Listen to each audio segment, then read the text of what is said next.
Hello and welcome to First Friday Lunch. Excuse me, I got a little bit of a frog in my throat this morning. Today we're going to talk about um, goals that I had last year in 2023 and then the new goals that I've got for 2024. So, why don't we go ahead and jump right into it? So, 2023, my goals centered around balance. Now, any of you that follow me on my blog know that I also picked balance as this word of the year. So, I have since changed that. I went back, watched last year's YouTube video, and found out, oh, I've selected the same thing 2 years in a row as my word of the year. So, I have a new word of the year as of watching my video last night or a couple nights ago, I guess. I normally have three goals. One's around writing, business, and personal. And I also changed the three goals and like the buckets that they fall into. And I'll talk a little bit about that as well. So the first goal that I had was around writing, and it was to complete 4 projects. Maybe that was like I basically simplified it down to completing 4 projects. So I didn't really do this. Not writing wise, because I always think of it as writing like 4 books or 4 short stories or doing 4 writing projects. And I didn't really do that. But when I had business stuff, I had things that fell more into the project category. And I did finish those. But as far as like writing 4 projects, I didn't. I had just finished up. I'd already written my short story for FM Falls. And then that was published in 2023. And that's really the only work that I had put out that was new.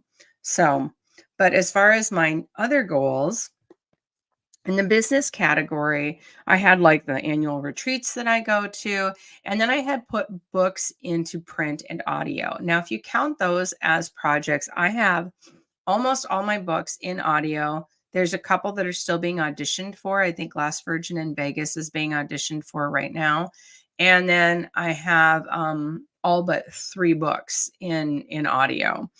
So that those actually were done if you think about that. And then I did write an omnibus for dealing with the dead, but I was unable to get proof copies for it. So I put it out kind of into the world, and now I'm like rereading it and finding I've got to move some paragraphs and some other stuff, and it didn't come out quite as clean. So I would, if you're going to buy that, maybe buy the ebook version because the print is not looking super great. But also, right now, my publisher, Book Boutiques, is running a sale on all of my books. Like all my books, except for Alchemist and Archangel, are 99 cents. So if you want to read me or try me out, now's a good time. So those are my business. So yeah, I did put draft Dealing with the Dead into uh, print, like the whole 3 book series. I put Alchemist of Archangel into print. And then, like I said, I did audio all but 3. So those were my writing or business goals for last year.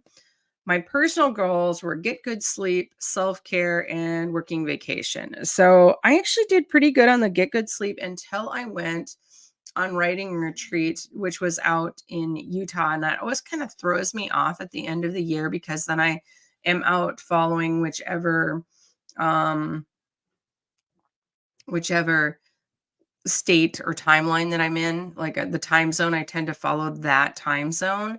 And so I tend to not sleep as well. I tend to start getting up at 8 o'clock. I like to get up between 7 and 7:30, but it seems like now I'm staying up much later, like past midnight, and getting up much later. I'm getting up in like the 9:30. If I get up at 9:30, that's early. And so unless I've got something going on, it seems like I'm sleeping like a lot and I'm not getting good sleep. So needless to say, we'll be moving that over as well. Self-care. And so self-care for me was just kind of like pampering myself.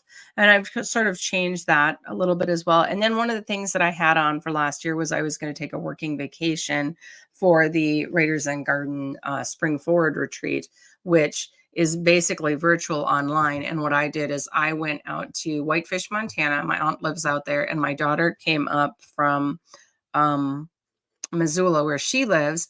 And we spent the first half of the week together, and then the second half of the week, I got on a train. I took the train out there, which I really liked, and I got on a train and I went and visited, A. Catherine Noon, who, is the founder of Writers and Garden. So I went out there and I, um retreated from there. The one downside to that is I got in the day of the retreat, and I was supposed to get in much early. I was supposed to get in at like 11, and I didn't get in until 6 o'clock because the train was running behind.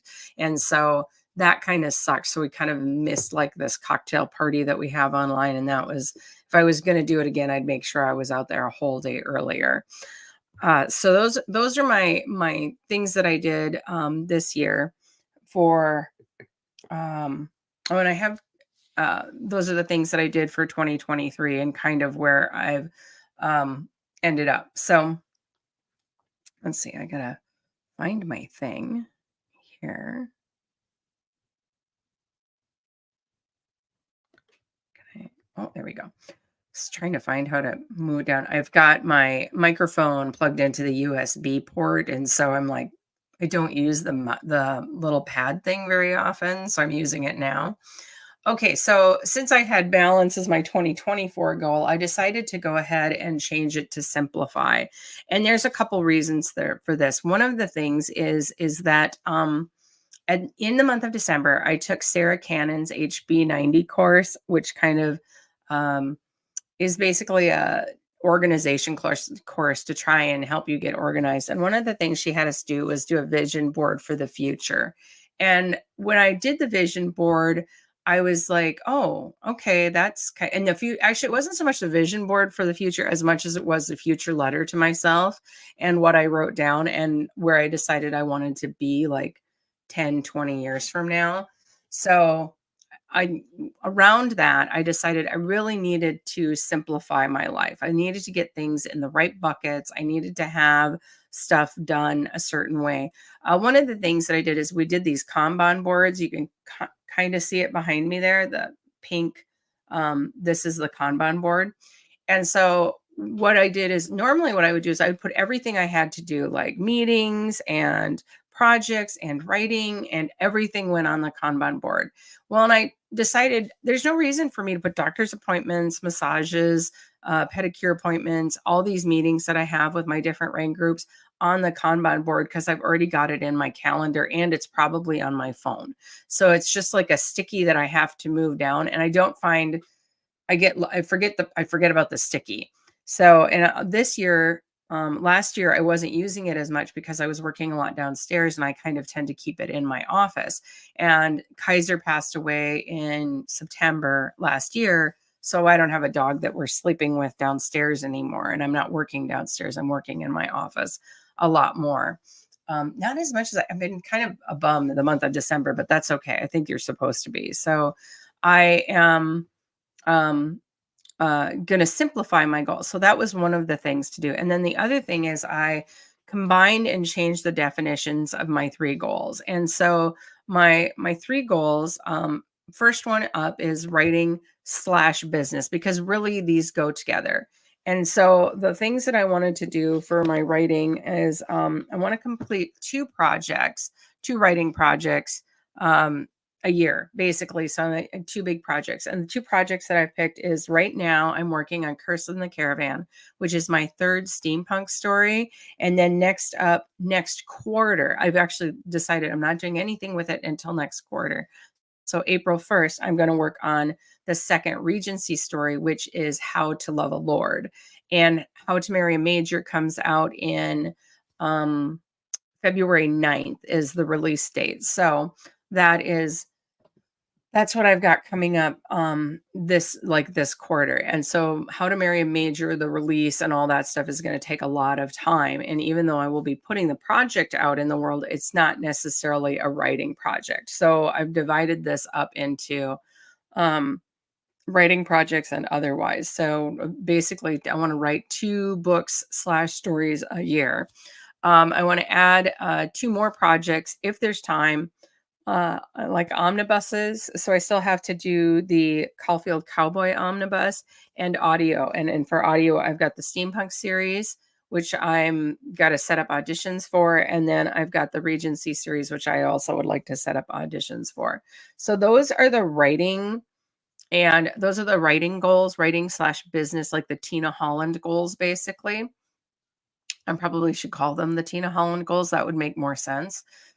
For the next one, which is probably more important, um, rather than having personal goals, I decided to have health goals. And health goals, obviously, I'm going to continue to try and get better sleep, like go to bed early. I have to get back on a schedule, even though like my schedule kind of goes out the window. I noticed this year and previously now, like, when we're working at the airport, which is basically May, well, it's really July the season starts, but we're gonna start going out there basically in May. If we can be out there in May and June, we figure we'll get more work. We had another roughly year last year because of the drought, continued, and farmers just not wanting to spend that money, and if they can do it themselves, they will. They may not hire that out. That's the other thing is we tend to get more work when it's wet because farmers can't get in the field. So it depends on how this year looks. But we figured if we're at least out there, we've had a number of farmers that will just stop in, visit us, and maybe we'll get work. But if nothing else, we're on their radar. So, but I have found that last year when we did this, even when we were working, I had a very pretty good routine. So I ended up writing things out in like a notebook, which is totally fine, but at least it's words on the page. But I had like this very set routine, and I have not had that in the winter months. Part of it is, and I love my husband dearly, but when we're together, we spend too much time together. We want to do things together. And so I don't write. I end up spending time with him, which is great. I mean, in the large scope of things, that's more important than getting the next book out, unless you're one of my readers, then you're like, no. But so that's part of the problem. And then I try and you would think even like if I'm almost like if I'm going to stay up late, I should at least be writing, and I'm not. I'm doing stupid things like watching cat videos for 2 hours, and it's just not productive. So I got to break that habit that I've started. So, and then what I want to do is I want to get my blood sugar down as I'm a type 2 diabetic. And I think going to the gym and self-care, like literally, let's talk self-care. Let's talk about eating better, eating healthier, have a fruit, have a vegetable. That's not actually a problem for me. I love salads and I love or fruits, but sometimes the convenience of tater tots is just easier, and that's probably not what I should be having. So I centered a lot more of my goals around health rather than personal because the health is what's most important. I want to be around in 10, 20 years. And if I don't get my health under control, I may not be. I've already got issues like I've already got preliminary signs of macular degeneration, which basically means you're going to go blind, right? So I think that I need to go ahead and start, taking better care of myself so that I'm not having health issues. So, as most of you know, my parents died in 2020 and 2021 and relatively young. My mom wasn't even, I think my mom was like 68 and my dad was 72. So they weren't old, but they had chronic illnesses, basically because of obesity. They never took a walk, never ate a vegetable, never had a piece of fruit. And so these things compounded and they just died early from diseases that were probably preventable. So I shouldn't say that. They both did have cancer, but it's hard to say that if they had a less sedentary lifestyle or if they had done more to take care of their health when they were younger, if those battles with cancer would have maybe like my mom didn't die of cancer, but she had died of cancer. They said complications of cancer that she had earlier and beat. And my dad went into hospice. He died of cancer. So, but I also think there was a bit of a broken heart syndrome because he died after her. But anyway, the point is I want to get my health under control in 2024. And as far as the third one that I do is I had a hard time. I'd always put this stuff in business, but I decided it really worked better in community. So I belong to a number of writing groups, and a lot of them do different things for me, but I have found that being even though this consumes time that doesn't necessarily write books, it's important to me because I have to have a connection to someone. As much as I love my husband, I need to talk to people about writing, and he just does not get it. So I like to talk to people about the business. I like to talk to people about, what are they working on? How is the publishing process going? Since I started formatting, I will often look and see, like, oh, did you format this book? Did you hire a formatter? What did they use? Did they use Vellum, Atticus? Did they use, what soft Adobe? So I'm kind of curious about those things. So I will probably continue to belong to a large number of reading groups because not or writing groups because they don't all do the same things. Like I belong to Writers and Garden, Bizman Writers Guild, Moorhead Friends Writing Group, my critique group called the Word Weavers, now Heart Breathings, and also there's a online group that I belong to called Romance Writers whatever, but they all do different things. Some of them have write-ins, some of them, Moorhead Friends Writing Group does a number of book signings. There's an annual retreats that I have with Writers and Garden.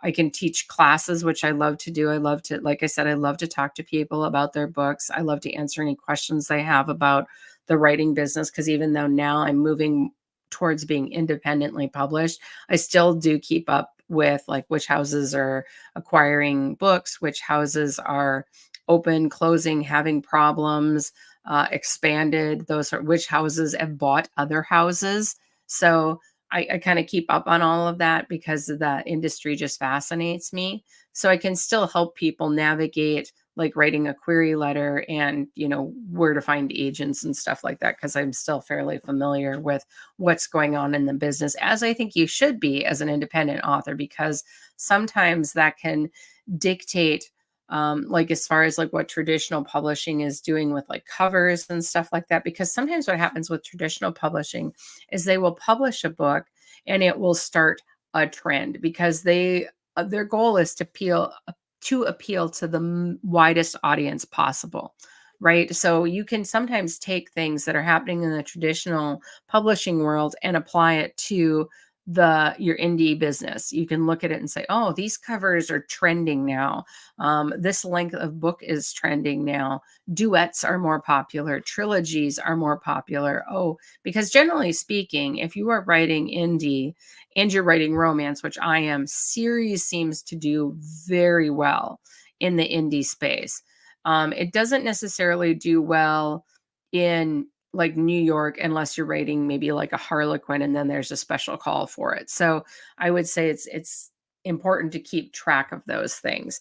So along with that is I'm attending like local cons, and I used to do those solo, but I will probably do those with writing groups because now it's less money out of my pocket and I don't have to manage the sales. And if something comes up, I'm still helping them, but I'm not necessarily on the hook because I have my own table. So I will probably continue to do the book signings, the writing cons, or the cons like we locally we have Valley Con and we have Core Con. And those are two that I will probably continue to go to. Usually Core Con, what I've done is I haven't gotten a table the last few years, but I'll teach a class which fills in that teaching void that I like, that I want to have something to teach or whatever. So that, and then I still want to get to like a writers convention of some sort. I still have writers 20 to 50K, 20 books to 50K. I still have that one on my radar. I have Inkers Con, which is a new one. They're doing a short one in January, and I would probably go to that. It's online. I think it's like $47 or something, or $35. And but it's over a time frame when I'm doing a book signing, so I can't really commit to going to that. And I don't want to pay money if I'm not going to be able to attend it live. So that's something I've been looking at. They have one in November, I think it is. And then there's also the Romance Mastermind, which I haven't seen as much information on that. So I don't know if it's dwindling down, like if it's becoming a smaller group or if it's still good to go to, but they always have that one's, I think it's almost always in Texas, but maybe it moves around. I think it was in Texas last year. And there are a number of authors that I follow, like Lyra Parrish and Sarah Cannon. And there's a large number of romance writers that live in Texas for some reason. But maybe that's because Romance Writers of America started down there. So they kind of have a built in, but it seems like there's a lot of them down there. So I would like to get to something down there so I could meet these fantastic ladies in person. So those are always kind of on my radar. And then the other thing is last year I did that working vacation in conjunction with the Writers and Garden Spring Forward Retreat. And this year I think I was going to do it again this year, but between the cost of like a hotel and because I could go fly like right into Missoula, but I can't really stay with my daughter because her apartment's not big enough. So I'd still have to get a hotel. And I kind of wouldn't want a nicer hotel. So when you're looking at like, $800 for a flight, I think the cheapest one I saw was 500, but 500 for a flight. And then I've got to stay in a hotel like the first part, well, basically the whole length of it. I'm like, I don't know if I'm going to do that. So I told my husband, I think what I'll do is I will probably just I will talk to my daughter and see if I can buy her a ticket to come home. And she could come home that week or she could come home.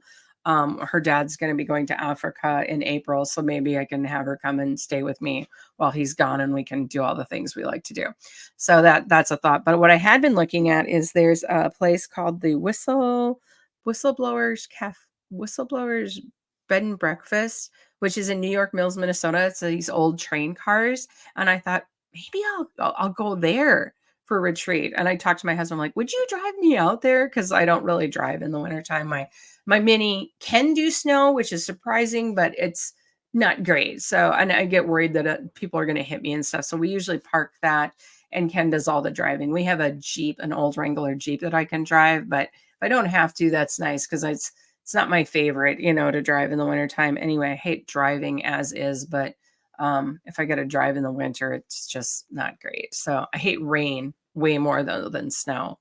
So, but anyway, so I was talking to him and I'm like, would you be willing to drive me to this place? And I could check in there and I could retreat from there. And I'm thinking about it. It's a drive. So, cause then we also talked like maybe I'd go to the Jasper Hotel in Fargo, or maybe I would, go to, like there's a casino, Dakota Magic, that's just a few hours south. Maybe I'd go down there. So it's just kind of trying to figure out what would be the best environment. And then also one of the things I thought of doing is going ahead and maybe just staying here, but prepping all my meals and trying to make the house as relaxing as possible, for that retreat. So those are some of the things that are on my list. Let me know if you have any questions in the comment section. You can just ask them, but I have a pretty quiet year this year. So let me see if I missed anything in my community thing because I had written, more involved. Oh, yeah. So I'm going to be doing a project with A. Catherine Noon and Writers and Garden, and hopefully we will be announcing it soon. That will probably cover a lot of the things that I like to do in the writing community. So I will be talking about that hopefully in the next month, maybe around my release date. I'm not sure. So I think that's everything that I wanted to do. And it doesn't look like anybody has any questions. Thank you so much for joining me today. If you are interested in reading Regency Romance, How to Marry a Major is available for pre-order wherever you find your books. So I'll be setting up the paperback this month. But yeah, it's available for pre-order in ebook form wherever you buy your books. So the next First Friday lunch is going to be, oh shoot, I didn't write down the right date. It's going to be February. Hold on. I'll find it. I think it's February 3rd. Hold on. I do this sometimes. I thought that I had written it down and then I did not. February 2nd. So it's going to be February 2nd at 11:30. So go ahead and pencil me in for lunch.